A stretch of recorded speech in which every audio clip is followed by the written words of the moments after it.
మీకు తెలిసి తెలంగాణ ఏర్పడిన నేపథ్యం, దీనికి ఉన్న పరిస్థితులు, నిరుద్యోగ సమస్యనే తెలంగాణ రాష్ట్ర ఏర్పాటుకు ప్రధాన కారణం. ఆ నిరుద్యోగ సమస్యను మనము పరిష్కరించకపోతే పూర్తిగా ప్రజాప్రతినిధులుగా మేము విఫలమైనట్టే. అందుకే మా ప్రభుత్వం నిరంతరం నిరుద్యోగ యువకులకు, విద్యార్థులకు అవసరమైన ప్రణాళికల్ని, మీకు తెలుసు 20 సంవత్సరాల నుంచి టీచర్ కమ్యూనిటీ ప్రమోషన్స్ అని పెండింగ్ ఉండే, వందల వేల కేసులు కోర్టులలో ఉంటే వాటన్నిటిని కూడా క్లియర్ చేసి మన 19,000 మంది టీచర్లకు ప్రమోషన్స్ ఇచ్చిన ఇన్ వన్ స్ట్రోక్. గత కొన్ని సంవత్సరాల నుంచి టీచర్ల బదిలీలు లేక ఏ బదిలీ చేయడానికి పోయినా కోర్టు ఇంటర్ఫియరెన్సో, లేకపోతే పొలిటికల్ ఎగ్జిక్యూటివ్స్ ఇంటర్ఫియరెన్సో, లేకపోతే ప్రభుత్వంలో ఉన్నవాళ్ళు ఏదేదో చేసేసిందని రకరకాల వార్తలు వచ్చేది. టోటల్ టీచర్స్ని అందరినీ కూడా బదిలీలు పారదర్శకంగా చేసినాం. చిన్న చర్చ కూడా జరగలేదు.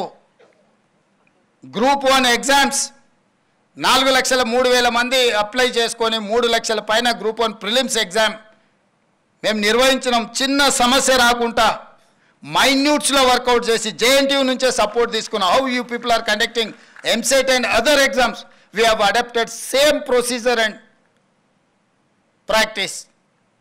ఎందుకు అని అంటే గ్రూప్ 1 రాగానే బయోమెట్రిక్ తీసుకుంటామని చెప్పి తీసుకోకపోవడం వల్ల కోర్టు స్ట్రైక్ ఆఫ్ చేసింది. మీరు బయోమెట్రిక్ తీసుకుంటామని తీసుకోలేదు కాబట్టి మీరు ఇచ్చిన నోటిఫికేషన్కి మీరు అమలు చేసిన విధానానికి తేడా ఉంది అని.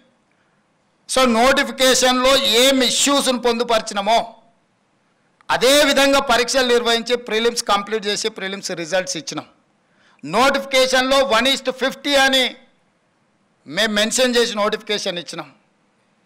That's not our decision.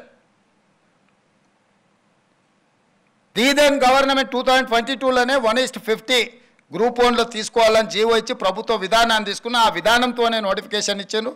Exams conduct చేసిండ్రు. ఆ ఎగ్జామ్స్లో ఏం జరిగిందో మీకు తెలుసు, నేను ఎక్కువ లోతుగా చెప్పాల్సిన అవసరం లేదు. అందుకే కోర్టుల పరీక్షలు రద్దు చేసినాయి. సేమ్ గైడ్లైన్స్లో మేము నోటిఫికేషన్ ఇచ్చి ఎగ్జామ్స్ కండక్ట్ చేసినాక కొంతమంది ఇప్పుడు 1:100 బిలో అంటున్నారు. ప్రజాప్రతినిధులుగా, ముఖ్యమంత్రిగా, మంత్రిగా నాకు శ్రీధర్ బాబు గారికి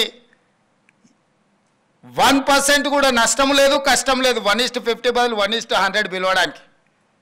కానీ 1:100 పిలిచిన మరుక్షణము కోర్టు సింపుల్గా 1:50 పిలుస్తా అని చెప్పి నువ్వు నోటిఫికేషన్ ఇచ్చి ప్రిలిమ్స్ కండక్ట్ చేసి ఇప్పుడు 1:100 పిలుస్తాను నువ్వు రిజల్ట్ ఇస్తే నీ ఫండమెంటల్స్కి నువ్వు అగెనెస్ట్గా పోతున్నావు కాబట్టి court next minute strike off చేస్తుంది.